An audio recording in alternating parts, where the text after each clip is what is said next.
안녕하세요. 2021년 8월 13일, 13일의 금요일 대피잘 한번 시작해 보도록 하겠습니다. 일단 오늘의 분위기는 한마디로 요약해 보겠습니다. 오늘은 코스피 똥망이 예상이 됩니다. 네. 진지하게 궁서체로 써봤습니다. 왜 그런지 미국 마감 소식과 함께 빠르게 짚어보도록 하겠습니다. 그리고 제가 오늘은 오전에 잠깐 자고 오후에는 활발히 움직일 예정이기 때문에 오후 시장 충격에도 대비해 주셨으면 좋겠습니다. 자, 미국 주간 실업수당 청구 건수가 37만 5천 명으로 이제 월가 예상치에 부합을 했다. 요즘 거의 한 두세 달 동안 40만 명 전후에서 계속 유지가 되는 것 같아요. 즉, 이제 신규 실업자가 꾸준히 발생은 하고 있다. 거기다가 고용 지표 같은 경우에는 이제 한 달에 고용이 늘어나는 거 보면은 보통 한 90만 명 정도 왔다 갔다 하는 것 같아요. 그래서 이런 점을 놓고 보시면은 여전히 고용 시장이 회복이 되느냐, 회복이 되는 것 같긴 한데 그렇다고 아주 큰 폭의 회복은 아니다라고 보셔야 될 것 같습니다. 거기다가 이런 지표가 발표가 되면서 예상치대로 나왔으니까 달러 지수는 큰 움직임이 없었어요. 자, 그러면서 지수 역시도 꾸준히 저가 매수가 되면서 S&P 500이나 다우존스 같은 경우에는 사상 최고치를 가고 있다. 다우존스는 35,000포인트 뚫은 지가 얼마 안 됐는데 35,500포인트까지 올라갔습니다. 말 그대로 지금 분위기가 매우 매우 좋은 상황이다라고 보실 수 있어요. 하지만 여기서 채권 시장 같은 경우에는 2% 가까이 상승을 하면서 최근 상승 흐름을 꾸준히 이어가고 있는 모습을 보이고 있습니다. 이건 왜 그러냐 그러면은 7월달 PPI가 전월비 1% 상승했다. PPI 같은 경우에는 이제 생산자 물가 지수라고 이야기를 하죠. 말 그대로 원자재가 가격이 상승한 것에 대해서 얼마나 부담을 느끼느냐, 공장장들이 부담을 느끼는 정도를 나타내는 지표라고 볼 수 있습니다. 자, 그래서 인플레이션에 대한 압박으로 이게 좀 이어졌다라고 해석하시는 분들도 계시기 때문에 결국에는 최근 한 15년 동안 이런 흐름이 많았어요. 주식은 결국 우상향한다, 채권 금리는 결국 우하향한다. 말 그대로 채권 가격도 상승하고 주식 가격도 상승하는 것이다 라는 논리가 있었는데, 이거는 40년 동안 보이지 않는 법칙으로 작용을 해왔고, 채권 투자자는 그래서 너무너무 기분이 좋았고, 주식 투자자도 장기 투자자들은 너무너무 기분이 좋았어요. 주식은 앞으로도 더 계속 상승을 하겠죠. 하지만 문제가 되는 것은 채권 같은 경우에는 더 상승할 공간이 없다라는 겁니다.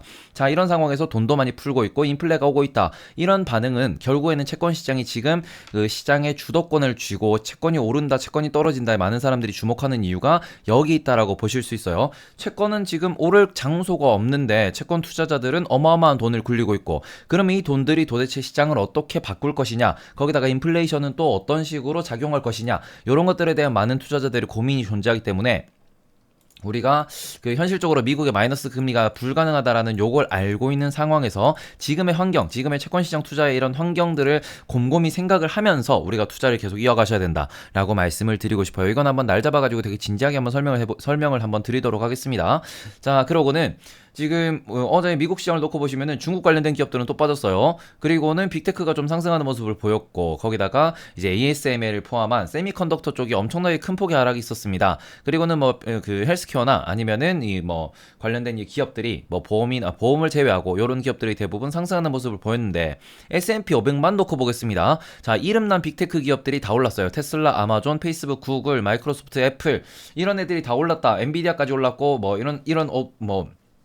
퀄컴 같이 이런 애들이 다 좋았다. 거기다가 우리가 코로나 상황에서 코로나 관련된 기업들도 대부분 좋았다라는 거는 요것만 딱 놓고 보시면은 지금 시장이 극명하게 갈린다라고 볼 수 있습니다. 지금 ASML이 빠지면서 반도체 관련된 기업들이 많이 빠졌고, 그러면서 이제 반도체뿐만 아니라 마이크론 6.3%나 빠져버렸다라는 점이거든요. 자, 이건 어떻게 보면은 마이크론이 빠진 이유는 다들 알고 계실 겁니다. 자, 지금 모건 스탠리에서 윈터 이즈 커밍이라는 요러한 보고서를 발표를 했습니다. 왕자의 게임에 나오는 거죠. 자, 그러면서 메모리 반도체 시장을 지금 하락을 이끌고 있다, 폭락을 이끌었다, 폭락을 만들어냈다라는 얘기가 나오는데, 일단 이것부터 먼저 정리해 보면요. 골드만삭스에서는 잠시 부진한 상황이고, 이 6개월이나 1년 뒤에는 반드시 회복이 될 수 있다, 금방 올라갈 수 있다라는 이런 의견을 밝혔습니다. 그래서 이거는 지금 오히려 추가 매수의 기회라라는 분석을 하시는 분들 계십니다. 자, 그렇기 때문에 결국에는 지금 메모리 반도체가 하락하는 거, 삼성전자, 하이닉스가 빠지는 거는 이거는 저점에 대해서 확인할 필요가 있다라는 거예요.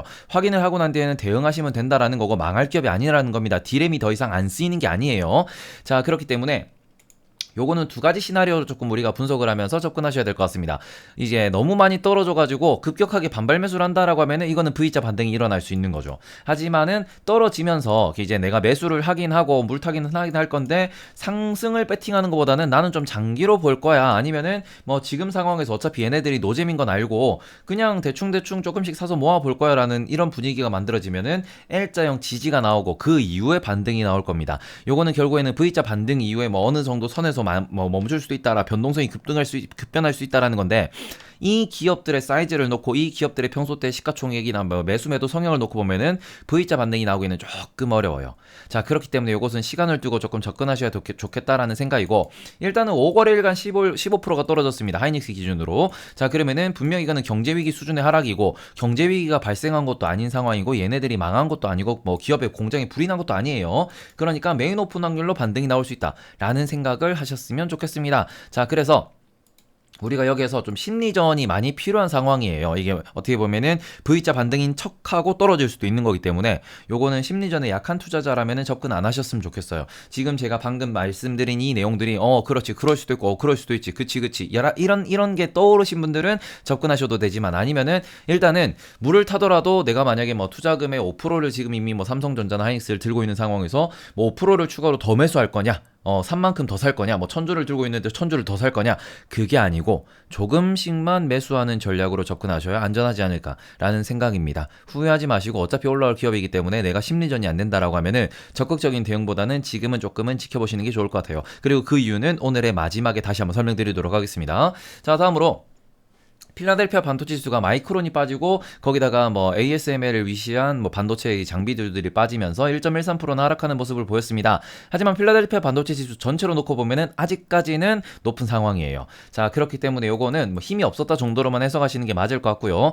나스닥 바이오 같은 경우에도 최근에 뭐 모더나 오르고 난 뒤에 모더나 뭐 어제 15% 하락했다가 오늘은 뭐 조금 뭐 이렇게 조정받는 정도 요 정도였기 때문에 결국에는 점점 백신이나 치료제 시장이 점점 커지고 있다. 그러므로 나스닥 바이오 역시도 우상향 각도가 제대로 잡혀있다로 보시는 게 맞을 것 같아요. 자, 그리고는 파우치 박사가 이렇게 얘기했습니다. 결국 모든 사람들한테 부스터샷이 필요할 수도 있다. 이거는 2차 접종 이후에 추가 접종을 거의 공식화하는 모습이라고 보실 수 있을 것 같고 이런 흐름은 결국에는 모더나가 됐든 화이자가 됐든 존슨앤존슨이 됐든 아니면은 그냥 바이오 기업들이 됐든 그런 많은 기업들에 대해서 우상향하는 이유 원인이 될 수 있다라는 거거든요. 다만 아주 걱정이 되는 거는 지금 모더나 화이자에 투자하시는 거 뭐 나쁘지 않다고 생각합니다. 저도. 하지만 작년에 진단키트 업체들 잘 생각해보세요. 한순간에 시장의 관심이 멀어졌습니다. 이게 우리나라에도 투자하시는 분들이 많기 때문에 우리나라 백신 관련돼서 뭐 SK 바이오사이언스 이런 거는 지금 뭐 수급 이슈도 존재하고 그러면서 이제 수급 이후에도 여러 가지 그 뭐 실적 기대감 이런 것도 존재하니까 그 관점에서는 시장에 이제 시장을 좀 주도할 수 있는 이런 분위기도 이어질 수 있겠지만 문제는 한순간에 시장의 관심에서 멀어진다 그러면은 그때부터는 좀 우상향하기가 힘들 수 있습니다. 그러면은 이거는 장기 투자보다는 내가 지금 만약에 들고 있다 아니면은 지금 내가 뭐 단기적으로 이슈를 보고 들어간다라고 했을 때 그 이슈가 언제 끝나는지 그리고 이런 흐름이 언제 끝날 건지를 예상하면서 끝날 때는 바로 빠져나오셔야 돼요. 장기 투자 아닙니다. 그렇게 접근하셨으면 좋겠습니다. 자, 다음으로 LIT입니다. 미쳤어요. 오늘도 결국에는 양전을 해서 0.43 플러스로 마감이 됐습니다. 아, 오늘은 더 못 샀는데 말이죠. 미친 것 같아요. 진짜 진심 미친 것 같아요, 얘들은. 자, 거의 무조건 우상향을 하고 있는 추세이기 때문에 야, 무서울 정도다라는 거지만 결국 이게 우리는 지금 개인 투자자가 많은 상황에서 글로벌 ETF라고 하는 이런 ETF들의 흐름 자체를 한번 놓고 보셔야 됩니다. ETF에 편입된다라는 게 점점 더 무거워지고 있습니다. 우리나라가 지금 SK 바이오사이언스 올라가는 이유는 뭐예요? 지수 편입. MSCI 지수 편입이죠. 에코프로비움이 또 올라가는 이유도 MSCI 지수 편입입니다. 삼성전자 하이닉스가 빠지는 이유는 분명히 여러 가지 이유가 있겠지만 지수에서 뭔가 매도세가 지속되고 있다는 점도 하락의 이유가 되고 있어요. 그만큼 ETF가 시장에 영향을 미치는 게 엄청나게 커지고 있는 이유는 그만큼 많은 돈들이 모여 있다라는 겁니다. 자, 그렇기 때문에 좋은 ETF에 대한 공부를 반드시 해놓으셔야 된다라고 생각을 해요. 요거 같은 경우에는 우리가 주식에 대해서 섹터 공부를 하고 기업 공부를 하는 것처럼 이제는 ETF 공부도 반드시 하셔야 되고 내가 아무리 좋은 기업을 알고 있다고 하더라도 ETF에 편입되어 있는가 편입되어 있지 않는가 ETF에서 들어가는가 ETF에서 빠져나오는가 이걸로 인해서 수급이 꼬일 수 있다는 점 그렇게 되면은 결국에는 이게 상승하냐 하락하냐에 아주 큰 영향을 미칠 수 있다는 점 반드시 기억해 주셨으면 좋겠고 이런 심리전략 이런 좀 복잡한 계산하기 싫으면은 결국 ETF 중심으로 매수해 가는 게 좋은 상황이다. 그게 좀 더 ETF 중심의 매수 매도가 오히려 좀 더 중요한 상황이다 정도로 봐주실 수 있을 것 같습니다. 다음으로는 국제유가입니다. 소폭 하락했습니다. 0.45% 정도 떨어졌지만 70달러 전후에서 좋은 모습을 보이고 있다 정도로 해석하시면 될 것 같고요.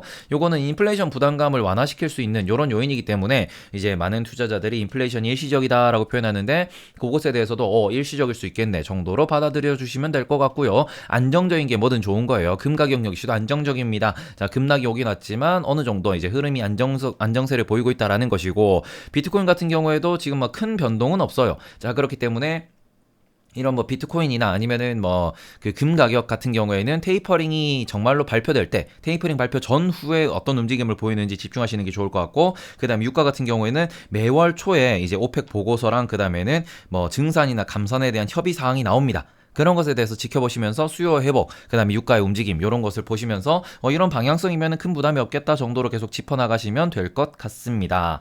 자, 다음으로는 그 EWI입니다. 네, EWI 같은 경우에는 1.2% 빠졌어요. 자, 지금 보시면은 매일매일 1% 가까이 혹은 1% 넘게 빠지고 있는 건데 이게 일주일 넘게 지속되고 있습니다. 이것 때문에라도 아무래도 그 지금 삼성전자나 하이닉스가 좀 더 안 좋은 모습을 보이고 있는 건데, 거의 뭐 쉬는 곡에 대한 묻지마 매도로 보실 수도 있을 것 같아요. 지금 EW라고 하는 그러니까 EEM이라고 하는 말 그대로 그 신흥국 지수 자체도 빠지고 있기 때문에 지금은 신흥국에 대해서 매도세가 강하다 정도로 봐주실 수 있을 것 같고, 한 가지 더 걱정이 되는 거는 그런 와중에 지금 환율이 1160원까지 올라왔습니다. 미친 것 같아요. 제가 지금 LIT를 사고 싶어도 조금 못 사는 이유도 여기에 있는데 환율이 너무 많이 올랐어요. 반대로 생각하면은 LIT를 제가 환율이 막 1100 요때 뭐 30원, 40원 할 때, 40원쯤 할 때부터 계속 그 본격적으로 매수를 했기 때문에 요 관점에서 놓고 보시면은 환율만 하더라도 10% 넘게 먹은 상황이 이어지고 있거든요. 10% 정도 되죠. 네. 조금은 무서운 상황이지 않나. 10%까지는 안 되나? 어쨌든 이렇기 때문에 지금 환율이 미쳐 날뛰고 있으면 삼전 하이닉스 코스피 역시도 부들거리는 하루가 될 수 있다라고 생각을 합니다.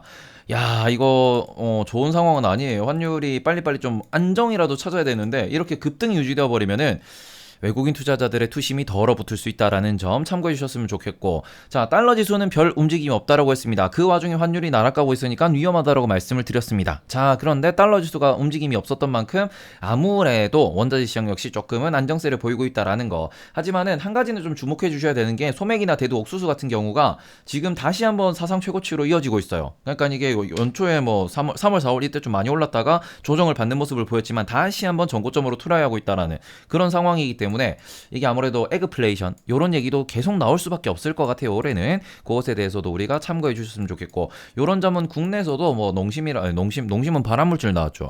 그것도 오늘 농심 발암물질도 오늘 또 한번 체크해 보셔야 될 것 같아요. 포스코 뭐 그 소송 걸린 것도 체크해 보셨으면 좋겠고, 야, 오늘 이슈 많네. 농심에 포스코에 삼성전자 하이닉스에 떡락각 보이는 친구 몇 있고 떡삼각 보이는 친구도 몇 있고, 그거 좀 그러네요. 네, 뭐 어쨌든 그거는 마지막에 한 번 더 짚도록 하고, 이게 그 오버행을 거치고도 다시 한번 최고점으로 가고 있다라는 건 뭐냐 하면은 요게 뭔가 뭐 4월 30일 날까지 인도되는 옥수수 비에 6월 30일까지 인도되는 옥수수 가격이 뭐 이게 뭐 5% 10% 이렇게 조금씩 이게 텀을 두고 있습니다. 좀 거리가 있는데 요 거리를 두고 있는 요러한 친구들이 이게 조금 문제를 일으킬 수 있다. 이게 거리를 두고 있으니까 가격이 뭐 5% 10%뚝 떨어져서 거래가 시작이 돼요.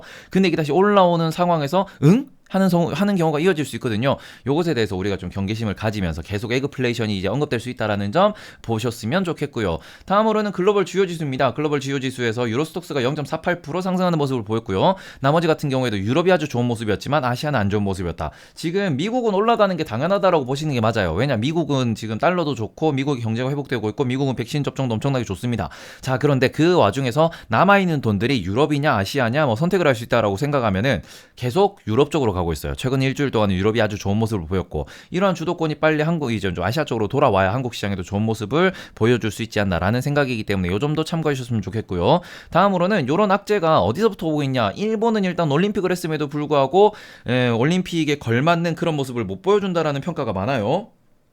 요점 역시도 아시아 투자자들한테는 좀 안 좋은 뉴스로 다가갈 수 있다라고 생각하실 수 있을 것 같고, 그 다음으로는 중국에서는 또 하나의 검열이 터졌습니다. 노래방을 검열하겠대요. 이거 미친 겁니다. 노래방에 있는 노래들을 검열하겠다. 10월부터 금지곡 목록을 만든다. 이거 우리나라 그 4050 때 하던 거 아닌가?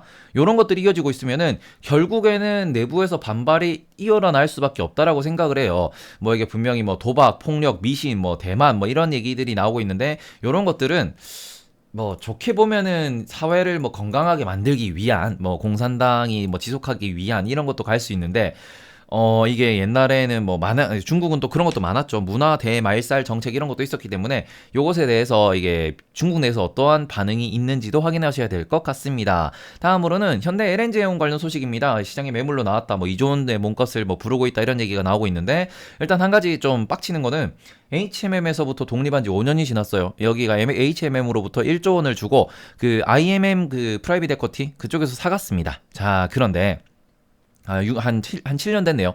7년 전에 사갔는데 7년 동안 여전히 영업 손실이 발생하고 있습니다.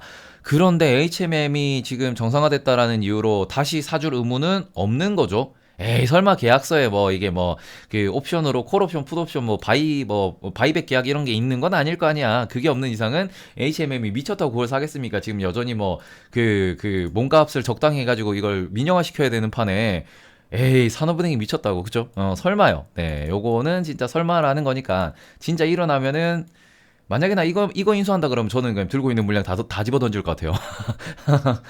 미친놈들이 지금 선택이 잘못됐다고 생각을 합니다. 다음으로는 하나 소식입니다. H솔루션이랑 하나에너지가 합병을 한다라는데, 하나 종합화학 얘기도 나왔지만 저는 개인적으로 하나솔루션이 솔직히 좀 걱정이 돼가지고 뉴스를 가져왔습니다.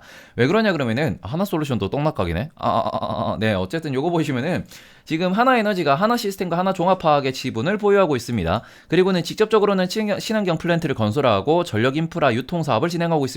실제로 호주나 하와이에서는 전력 판매 사업까지 하고 있습니다. 그 정도기 때문에 이제 글로벌로 전력 사업에서 엄청난 파이 영향력을 미치고 있는 하나의 주요 알짜 계열사입니다. 하지만 비상장이죠. 왜 비상장이냐? 요거는 제가 당연히 이를 악물고 각오를 하고 말씀드리겠습니다. 동간형님이 개인적으로 소유하고 있는 H솔루션이라는 기업이 있고, 이 H솔루션이 지금 하나에너지를 100% 소유하고 있습니다. 그리고 하나에너지의 성장이 또 가팔라질수록 하나의 경영권 승계, 왕위를 계승하는 속도가 빨라질 것이다. 이것은 모든 전문가가 분석하고 있는 내용입니다. 자, 그 출발로서 H솔루션과 이제 하나에너지가 합병을 한다라는 거고, 그럼 하나에너지가 많은 돈을 벌고 있는 만큼 그 돈으로 하나의 지분을 매수하겠죠. 그럼 하나가 조금 좋은 모습을 보일 수도 있지만, 문제는 그 과정에서 하나가 좋은 모습을 못 보일 수도 있어. 왜냐, 뭐 지분 교환이라든지 아니면은 뭐 이쪽이 평가가 높을 때 이쪽 지분을 던지고 이쪽 평가가 낮을 때 지분 교환하면서 그 중간중간에서 뭐 이렇게 뭐 지분 가지고 왔다 갔다 출자하면서 그러면서 또 올라올 수도 있는 거거든요. 요거는 조금 장기적인 프로젝트로 접근을 하고 있는 만큼 대주주 입장에서 우리도 요것은 하나그룹 전체를 그냥 노잼으로 분류하는 게 맞지 않나라는 생각이 들어요.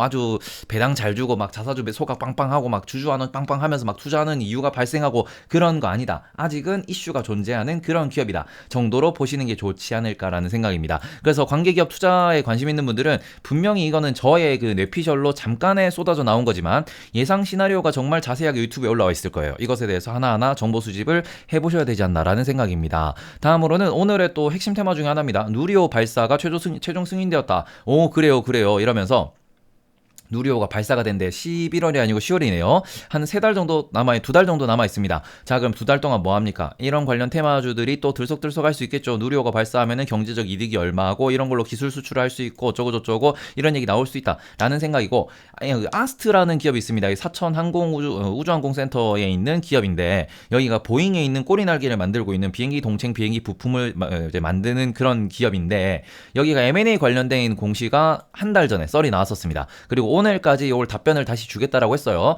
자, 그러면은 M&A 썰이라는 거는 아무래도 몸값이 엄청나게 크게 상승할 수 있는 이벤트이기 때문에 분명히 호재일 수 있습니다. 다만 그게 M&A가 된다라는 썰이 나와야 아주 큰 호재가 될 수 있어요. 안 된다라고 하면은 오히려 악재도 될 수 있죠. 자, 그렇기 때문에 이것이 뭐 그나마 다행인 점은 M&A 썰이 터지고 난 이후에 아직까지 상승한 분이 작습니다. 뭐 상승한 게 끼케야 한 5에서 10% 정도이기 때문에 그 정도면은 뭐 M&A 확정 썰이 아니라고 하더라도 뭐 그게 뭐 사실무근으로 뜨더라도 큰 하락은 없을 것이다. 어쨌든 요거는 관심 있는 분들 혹은 이게 매수하고 계신 분들 요것에 대해서 오늘 좀 이게 신경을 많이 곤두 세우면서 투자를 하셨으면 좋겠다라는 생각입니다. 자, 다음으로는 길어졌네요. 짧게 하려고 그랬는데 삼성이랑 구글이 손을 잡았다라는 소식이에요. 자, 애플과 TSMC 이 두 동맹체가 지금 3나노짜리 반도체를 TSMC에서 생산을 할 것이다라는 얘기가 나옵니다. 이 반도체는 결국 발전하고 발전해가지고 이제 그 맥북에도 들어가고 있지만 그 이후에는 이제 더 높은 그 아이맥 그러니까 그 맥 컴퓨터에도 들어갈 거고 자율주행 자동차에도 들어갈 만한 그러한 그 연산 장치라고 보실 수 있을 것 같아요. 자, 그거에 대비해가지고 삼성전자 같은 경우에는 기존에 뭔가 그 TSMC의 고객, TSMC의 그 깊은 이제 깊은 커뮤니케이션 관계를 갖고 있는 그런 기업들을 뺏어오는 게 아닌 지금 삼성이 지금 하고 있는 전략은 엔비디아가 물량 부담 혹은 뭔가 새로운 그 뭐 설계를 하면서 이 서버용 반도체를 설계를 하면서 삼성과 손을 잡았듯이 구글 역시도 새로운 그 AI 칩 같은 거를 설계하는 과정에서부터 삼성이 관여하면서 이제 둘이서 파트너십을 맺어 나가고 있다라고 보셔야 될 것 같아요. 요거는 결국에는 진흙탕 싸움이라기보다는 진검승부를 하겠다라는 의지로 보시는 게 맞을 것 같고 결국 애플과 삼성전자의 대결 구도로 보셔야 되지 않나라는 생각입니다. 그래서 장기적인 시선으로 접근을 하셨으면 좋겠다라는 거고 삼성전자 관련돼가지고 지금 아주 핫한 게 이제 갤럭시 Z 폴드 이 동네인데 이써님이 또 한 건 터뜨리셨습니다. 물론 삼성전자 관련 얘기인데 어디 일기 유튜버가 라고 생각하실 수도 있어요. 하지만 이건 아주 중요한 포인트라고 생각을 하는 게 협찬을 받고 제작된 영상에 부담감을 느끼는 소비자가 많습니다. 이런 상황에서 KT 한번 터뜨렸죠. 이써님이 유튜버가 지금은 상당히 그 언론사만큼의 아주 언론사 헤드라인만큼의 파급력이 있는데 소신 발언을 했습니다. 삼성전자의 야심작에 대해서 나는 이거 리뷰 못하겠다. 내가 나중에 직접 내 돈 주고 사가지고 내가 하고 싶은 말 다 하겠다. 라고 저격을 했습니다. 요거는 폴더블 핸드폰에 대해서 좀 회의적인 시각도 많기 때문에 그런 시각이 좀 더 확장될 수 있는 그런 계기가 될 수도 있다라고 봐주셨으면 좋겠고 다음으로는 한경의 주요 뉴스인데 뭐 삼성전자나 하이닉스 코로나 관련된 소식이 뭐 줄을 이루고 있다 정도로 보시면 될 것 같습니다. 그리고 가장 마지막 이제 삼성전자 하이닉스의 하락폭이 꽤 왜 이렇게 거대한지 왜 이렇게 낙폭이 큰지에 대해서 또 다른 그 분석이 나왔습니다. 자, 일단은 처해 있는 상황을 한번 간략히 정리를 해볼게요. 첫 번째, D램 반도체 재고가 증가하고 있으면서 향후 D램 가격이 하락할 수 있다라는 게 근본적인 원인입니다. 이건 악재가 맞아요. 하지만 여기서 코로나 재확산에 걸리면서 투심이 악화됐습니다. 수급이 한번 꼬였죠. 두 번째, 아시아 증시에 대한 고평가 논란도 있고 거기다가 부정적 시선까지 있습니다. 이거는 뭐 규제라든지 코로나라든지 여러 가지가 있을 수 있어요. 뭐 배당률이라든지 자 그런 것까지 하면서 수급이 한 번 더 꼬였습니다. 고평가 논란이죠. 자, 그 다음에는 미국의 경제 회복과 테이퍼링 때문에 아무래도 그 달러 우선주의로 많이들 가고 있는 것 같아요. 미국 시장이 일단은 안 떨어질 것 같다라는 그러한 좀 우선 심리가 존재하는 상황이기 때문에 요것도 글로벌로 수급이 꼬이고 있는 상황입니다. 자, 거기에다가 국내 기준으로는 초대형 IPO로 인해 가지고 대형 ETF들이 무지성으로 매도를 하고 있다. 삼성전자 하이닉스를. 왜? 지금 카카오뱅크나 크래프톤을 사야 되니까. 자, 이런 것들이 국민연금과 ETF가 또 한 번 수급이 꼬여있는 상황으로 연결되고 있고 그러니까 매도하는 힘이 매도 2에 매수 3이면은 매수 1.5면은 그럼 별로 안 떨어져요. 개인들이 0.5를 충분히 만들어낼 수 있어. 근데 문제는 매도 5에 매수가 1이야. 그럼 개인이 매수를 4를 만들어내야 되는데 그만큼의 파워나 그만큼의 뭔가 의사결정을 할 만한 그 좀 구심정이 될 만한 혹은 그런 뭐 아주 호재가 터지는 게 아니니까 그래서 낙폭이 커지고 있다라고 보셔야 될 것 같아요. 악재 같은 건 맞지만 하필이면 수급이 완전히 꼬여있는 상황에서 터져 있고 이 수급이 언제 회복이 될 것이냐. 코로나 빨리 안 끝날 것 같아요. 자, 그 다음에 투심 관련돼서 회복이 되냐, 규제 관련돼서 뭔가 이렇게 우리가 좀 새로운 시각을 좀 오래 걸릴 것 같죠. 코로나도 안 잡히는 상황에서 달러 우선주의는 정말로 테이퍼링이 나오고 우리나라가 실적을 보여줘야 돼요. 거기까지도 시간이 좀 걸릴 것 같아요. 거기다가 뭐 초대형 IPO 같은 경우에는 여전히 하반기에도 뭐 초대형 IPO가 있지만 그건 시간 좀 멀리 걸리겠지만 당장 그 카카오뱅크나 아니면 크래프톤 같은 경우에는 매수를 해야 되는 자금들이 상당히 뭐 몇천억 뭐 몇 조 이렇게 이어지는데 그게 뭐 8월 말 9월 초 이렇게 다다다다다 매도의 손바뀜이 발생을 해야 됩니다. 적어도 8월 정도는 지수나 삼성전자 하이닉스 같은 경우에는 안 좋은 영향이 있을 수 있다라고 보셔야 될 것 같다라는 생각입니다. 자, 그렇기 때문에 수급이 꼬이면은 가장 문제는 이제 저점을 확인을 하는 거고 반대 매매까지도 확인을 하셔야 돼요. 반대 매매가 뭐 하이닉스에서는 반대 매매가 나온다라는 얘기도 있기 때문에 신용 미수 땡겨 쓰신 분들 큰 문제가 발생하실 수 있습니다. 그래서 이거는 여기서 내가 만약에 뭐 V자 반등을 먹고 싶다 아니면 내가 뭔가 단기적인 반등을 먹고 싶다라고 했을 때는 반드시 현금으로만 적은 비중으로 여러 번 반복적으로 투자를 하셔야 된다라는 점 다시 한번 말씀드릴게요. 작전주 테마주처럼 신용 미수 몰빵 때려버리면은 문제는 뭐 작전주 테마주는 신용 미수 몰빵을 때리더라도 이게 운때가 맞으면 은 올라갈 때 크게 먹을 수 있어요. 문제는 이거는 큰 손형들이 너무너무 큰 손형들이기 때문에 살짝 이 새끼손가락 한번 탕 튕겼는데 1조 이렇게 날라옵니다. 1조 날라오면은 이제 신용미수 쓴 사람들은 살쳐 맞는 거예요. 살 맞아가지고 바로 한 방에 쓰러질 수 있기 때문에 요거는 너무너무 위험하니까 우리가 좀 싸우는 상대 사이즈도 보면서 접근하셨으면 좋겠다라는 생각이고, 시간을 길게 보셔야 됩니다. 왜? 기관과 외국인도 시간을 길게 보고 매수 매도를 합니다. 그리고 그분들이 대량 매도할 때는 수급이 제대로 꼬인 상황일 수도 있기 때문에 요것은 이제 정말 장기전으로 보셔야 된다라는 거 말씀을 드리고, 오늘은 저녁 때 2021년 후원왕이신 소원 형님과 그 다음에 징글징글한 남자들끼리의 식대가 예정되어 있습니다. 거기다가 장어 한 마리도 추가가 될 거기 때문에 남자 셋이서 식대예요. 자, 그러면 아주 그 테스토스테론이 가득한 야외 방송으로 이어질 것 같습니다. 그렇기 때문에 찐팬 형들과의 미팅 시간 금요일 밤이니까 오손도손하게 이제 방송을 한번 해보도록 하겠습니다. 자, 그럼 오늘 저녁에도 웃으면서 뵙도록 하고요. 오늘 정리: 삼성전자 악재, 하이닉스 악재, 하나솔루션 좀 악재, 그리고 HMM도 좀 악재, 그리고 악재인 기업들이 상당히 많은 편이다 정도로 말씀을 드리고, 항공주 아니면은 지금 지수 편입 이슈 있는 이런 친구들이 조금 좋은 분위기를 보일 수 있다 정도로 보셨으면 좋겠다라는 거. 2차 전지는 여전히 국내에서도 좋은 모습을 이어갈 것이다 정도로 정리할 수 있을 것 같습니다. 긴 글 읽어주셔서 들어주셔서 모두 감사하고요. 시장이 우울한 만큼 큰 웃음으로 보답하도록 하겠습니다. 여러분들 모두 좋은 하루 보내시고요. 오늘은 어플 안 보셨으면 좋겠습니다. 여러분들 밤에 뵐게요. 감사합니다.